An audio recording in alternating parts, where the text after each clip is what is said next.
Hello students. आज हम पढ़ेंगे हेनरी फ्योल के द्वारा दी गई प्रबंध के 14 सिद्धांत। बच्चों, उनके सिद्धांतों को पढ़ने से पहले आइए हम हेनरी फ्योल के विषय में थोड़ी सी जानकारी प्राप्त कर लें। हेनरी फ्योल का जन्म 1841 ईस्वी में फ्रांस में हुआ था। वे खनन इंजीनियर एवं प्रबंध विषय के सिद्धांतकार थे। वे खनन कंपनी की स्थापना कर प्रबंध निदेशक के पद पर कार्यरत थे। उन्होंने एडमिनिस्ट्रेशन इंडस्ट्रियली के एट जनरली नामक पुस्तक की रचना की थी, जो 1949 में जनरल एंड इंडस्ट्रियल मैनेजमेंट के नाम से प्रकाशित हुआ।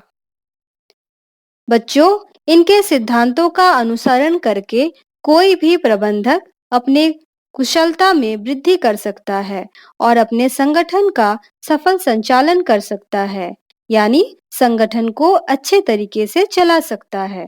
तो आइए पढ़ते हैं हेनरी फ्योल के 14 सिद्धांत। सबसे पहला सिद्धांत कार्य विभाजन का सिद्धांत, डिवीजन ऑफ वर्क। फ्योल के इस सिद्धांत के अनुसार किसी भी कार्य को विभिन्न भागों में बांट देना चाहिए और फिर प्रत्येक भाग को योग्यता और इच्छा के अनुसार कर्मचारियों में बांटना चाहिए। इससे क्या होता है बच्चों? इससे संस्था में विशिष्टीकरण, स्पेशलाइजेशन स्थापित होता है। अर्थात चूंकि एक व्यक्ति बार बार एक ही काम करता है तो वो उस काम में निपुण हो जाता है। इससे कार्य कम समय में और कोई भी बिना वेस्टेज या अपव्यय के हो जाता है। दूसरा है अधिकार एवं उत्तरदायित्व का सिद्धांत, अथॉरिटी एंड रिस्पॉन्सिबिलिटी। इस सिद्धांत के अनुसार अधिकार और उत्तरदायित्व साथ साथ चलता है। इसका क्या अर्थ हुआ? इसका मतलब यदि हम किसी व्यक्ति को कोई काम सौंप रहे हैं और उसे पूरा करने का उत्तरदायित्व उसको दे रहे हैं, तो ऐसा तभी संभव है अगर उस काम को करने के लिए उसे पर्याप्त अधिकार भी दिया जाए। उदाहरण के लिए, अगर उत्पादन विभाग को महीने में 2000 यूनिट प्रोड्यूस करने का रिस्पॉन्सिबिलिटी उत्तरदायित्व दिया जाता है, तो उसे यह भी अधिकार दिया जाना चाहिए कि वह प्रोडक्शन के लिए पर्याप्त कच्चा माल समय पर खरीद सके, अपनी इच्छा और आवश्यकता अनुसार कार्यों का बंटवारा कर सके। तो इस प्रकार हम देखते हैं कि किसी भी संगठन में अधिकार और उत्तरदायित्व दोनों साथ साथ चलता है। तीसरा सिद्धांत है अनुशासन, डिसिप्लिन। इस सिद्धांत के अनुसार संगठन में कुछ नियम एवं कानून होते हैं जिसे अधिकारियों एवं अधीनस्थों या कर्मचारियों सभी के द्वारा पालन किया जाना चाहिए। अनुशासन का पालन नहीं करने वाले पर फ्योल ने दंड के प्रावधान का सुझाव भी दिया है। चौथा है आदेश की एकता, यूनिटी ऑफ कमांड। प्रबंध के इस सिद्धांत के अनुसार एक कर्मचारी को एक समय पर केवल एक ही अधिकारी से आदेश प्राप्त होना चाहिए। अगर किसी अधीनस्थ को एक से अधिक अधिकारी से आदेश मिलेगा तो वह समझ नहीं पाएगा कि किसका आदेश माने और पहले कौन सा काम करे। इस तरह उसे अनेक कंफ्यूजन, भ्रम हो सकता है। साथ ही साथ अधिकारियों में भी मनमुटाव हो सकता है। जैसे यहाँ पर एक चित्र दिखाया गया है, इसमें ए बी सी 3 अधीनस्थ हैं और एम अधिकारी हैं। ए बी सी को एम से आदेश प्राप्त होता है। एक ही व्यक्ति से आदेश प्राप्त होने के कारण वे अपना काम को सुचारू रूप से कर सकते हैं। अगले चित्र में ए का 2 अधिकारी है, एम और एन। इसी प्रकार बी के पास भी 2 अधिकारी है और सी को भी 2 अधिकारी से आदेश प्राप्त होता है। ऐसी परिस्थिति में ए बी सी में भ्रम की स्थिति पैदा हो सकती है कि वे पहले एम के द्वारा दिया गया कार्य को पूरा करें या एन के द्वारा दिए गए कार्य को पूरा करें। यह स्थिति फ्योल के अनुसार संगठन में असमंजस्य की स्थिति स्थापना कर सकता है। इसीलिए इसे अवॉइड करना चाहिए और हमें ये पहले वाले परिस्थिति को अपनाना चाहिए कि एक व्यक्ति को या एक कर्मचारी को एक ही अधिकारी से आदेश प्राप्त होना चाहिए। अगला है निर्देश की एकता, यूनिटी ऑफ डायरेक्शन।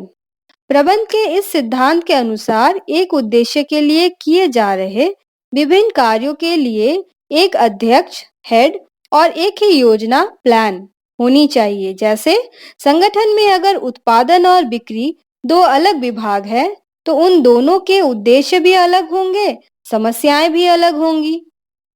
तो उन दोनों विभाग के अध्यक्ष भी अलग होने चाहिए और दोनों का अलग-अलग प्लान भी होना चाहिए।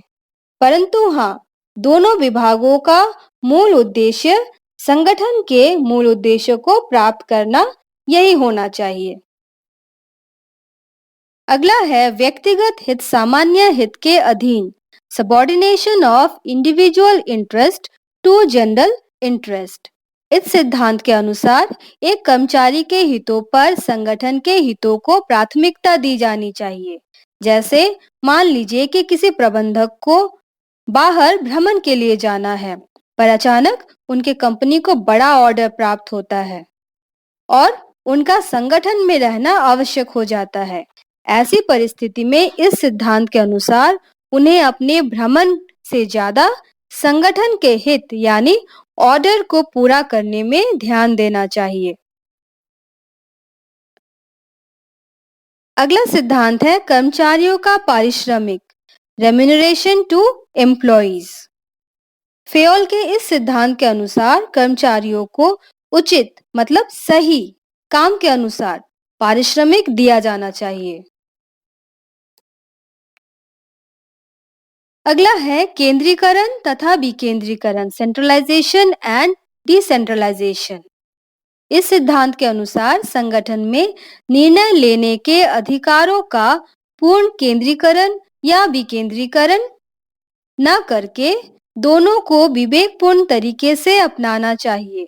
उदाहरण के लिए कुछ उद्देश्य का निर्धारण करना, व्यवसाय का विस्तार आदि जो महत्वपूर्ण कुछ उद्देश्य होते हैं या कुछ निर्णय होते हैं, उसे केवल उच्च अधिकारियों के पास उसका अधिकार होना चाहिए और दूसरी ओर कच्चा माल खरीदने का, कर्मचारियों को छुट्टी देने का, ये सब जो अधिकार हैं या निर्णय लेने के जो अधिकार हैं, उसे अधीनस्थों सबऑर्डिनेट्स को सौंप देने चाहिए। इससे अधिकारियों के कार्यभार में भी कमी होगी और शीघ्र निर्णय भी लिया जा सकेगा। साथ ही साथ अधीनस्थों को पावर अधिकार मिलने पर उनके उत्साह में भी वृद्धि होगी। अगला सिद्धांत है सोपान श्रृंखला, स्केलर चेन। सोपान श्रृंखला का अर्थ उस अधिकार रेखा या श्रृंखला से है जो उच्चतम अधिकारी से निम्नतम अधीनस्थ तक एक सीधी रेखा में चलती है। फेयोल के अनुसार संगठन में इस रेखा का सख्ती से पालन किया जाना चाहिए। अगर डी को एफ से संपर्क स्थापित करना हो तो उसे पहले सी, फिर बी और ए से होते हुए ई, फिर एफ से संपर्क हो सकता है, परंतु इसमें अधिक समय लगता है। अति आवश्यक होने पर फेयोल के अनुसार एक स्तर पर कार्यरत दो प्रबंधक आपस में संबंध स्थापित कर सकते हैं। जैसे चित्र में सी और एफ समान स्तर पे कार्यरत हैं। आकस्मिकता के समय ये सीधा संपर्क कर सकते हैं ताकि देर न हो और समय पर निर्णय लिया जा सके। ये जो सीधा संपर्क है इसे हम समतल संपर्क या गैंग प्लैंक कहते हैं। अगला है व्यवस्था एवं क्रमबद्धता, ऑर्डर। इस सिद्धांत के अनुसार संगठन में प्रत्येक व्यक्ति एवं प्रत्येक वस्तु के लिए एक निश्चित स्थान होना चाहिए और उन्हें उसी स्थान पर होना चाहिए। अगला है समता, इक्विटी। इस सिद्धांत के अनुसार प्रबंधकों को अपने अधीनस्थों के साथ निष्पक्षता पूर्वक व्यवहार करना चाहिए। उनमें लिंग, जाति, धर्म, राष्ट्रीयता आदि के आधार पर भेद नहीं करना चाहिए। समान कार्य के लिए समान वेतन या मजदूरी दिया जाना चाहिए। अगला है कर्मचारियों का स्थायित्व, स्टेबिलिटी ऑफ पर्सनल। इस सिद्धांत के अनुसार कर्मचारियों को कार्य क्षेत्र में स्थायित्व प्रदान किया जाना चाहिए। उन्हें तुरंत एक स्थान से दूसरे स्थान या एक कार्य से दूसरे कार्य में स्थानांतरित नहीं करना चाहिए। साथ ही साथ कर्मचारियों को तुरंत निष्कासित भी नहीं किया जाना चाहिए। इन सबसे कर्मचारियों के विश्वास में वृद्धि होगी। एक ही जगह पर लंबे समय तक काम करने के कारण प्रशिक्षण लागत में भी कमी होगी और कर्मचारियों की कुशलता में भी वृद्धि होगी। अगला है पहल क्षमता इनिशिएटिव। प्रबंध के इस सिद्धांत के अनुसार संगठन में योजना बनाने और लागू करते समय कर्मचारियों की राय लेनी चाहिए। उनसे सुझाव भी आमंत्रित किए जाने चाहिए। इससे क्या होगा? इससे कर्मचारियों में संस्था के प्रति अपनेपन की भावना में वृद्धि होती है। अंतिम सिद्धांत है सहयोग की भावना, स्पिरिट डी कॉर्प्स।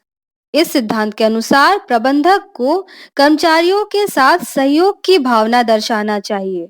अधीनस्थों से बात करते समय मैं की जगह हम शब्द का प्रयोग करना चाहिए। इससे संस्था में मधुर संबंध भी स्थापित होता है और एक टीम भावना के साथ काम करने से संगठन के उद्देश्यों की आसानी से प्राप्ति होती है। तो ये थे हेनरी फ्योल के द्वारा दिए गए 14 सिद्धांत, जिनसे मार्गदर्शन प्राप्त करके कोई भी प्रबंधक संगठन के उद्देश्यों को आसानी से प्राप्त कर सकता है। बच्चों, अगले वीडियो में हम टेलर की वैज्ञानिक सिद्धांतों को पढ़ेंगे। धन्यवाद।